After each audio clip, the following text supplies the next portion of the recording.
কেন্দ্রীয় সরকারের সদিচ্ছা না থাকায় তিনি ঘাটাল মাস্টার প্ল্যান করতে না পারায় রাজনীতি ছাড়তে বাধ্য হয়েছিলেন। রাজ্য সরকার সেই প্রকল্প করবে, মুখ্যমন্ত্রীর এই আশ্বাসের পর তিনি ফিরে এসেছেন। সোমবার দাসপুর কেশপুরে একাধিক জনসংযোগ কর্মসূচি সেরে পথসভায় একথা জানান ঘাটাল কেন্দ্রের তৃণমূল প্রার্থী দীপক অধিকারী ওরফে অভিনেতা দেব। উল্লেখ্য, আরামবাগের সভায় মুখ্যমন্ত্রী ঘোষণা করেছিলেন আর কেন্দ্রের কাছে দয়া ভিক্ষা নয়, ঘাটাল মাস্টার প্ল্যান রাজ্য সরকার নিজেই করবে। সোমবার দেব জানান, লোকসভা নির্বাচন মিটলেই সেই প্রকল্পের কাজ শুরু করবে রাজ্য সরকার। ইতিমধ্যেই নির্বাচন কমিশনের কাছে ঘাটাল মাস্টার প্ল্যানের কাগজ জমা পড়েছে এবং দুটো কাজ শুরু করার আবেদনও করা হয়েছে।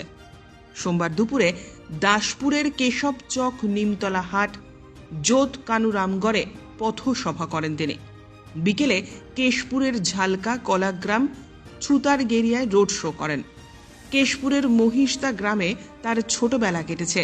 দেব আরও জানান, বিজেপি মিথ্যে কথা বলে ভোট চায়, মানুষকে মিথ্যে প্রতিশ্রুতি দেয় ভোটের আগে এবং ভোটের সময় এরকম, আর ভোট মিটলেই আরেক রকম।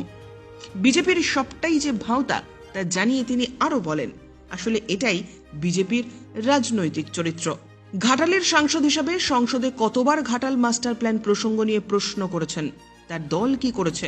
মুখ্যমন্ত্রী মমতা ব্যানার্জি কতবার কেন্দ্রীয় জলসম্পদ মন্ত্রীকে, প্রধানমন্ত্রীকে চিঠি দিয়েছেন, সেসব বিস্তারিত তথ্য পেশ করে দেব জানান, আসলে বিজেপি যাদের প্রার্থী করে তারা উন্নয়ন কি সেটাই জানে না। তারা শুধু কুৎসা, মিথ্যা প্রচার আর ধর্মের নামে ভোট চায়, মানুষকে কোনো উন্নয়ন দিতে পারে না, শুধুমাত্র মানুষে মানুষে বিভেদ সৃষ্টি করে। ব্যুরো রিপোর্ট, উত্তরের প্রহরী।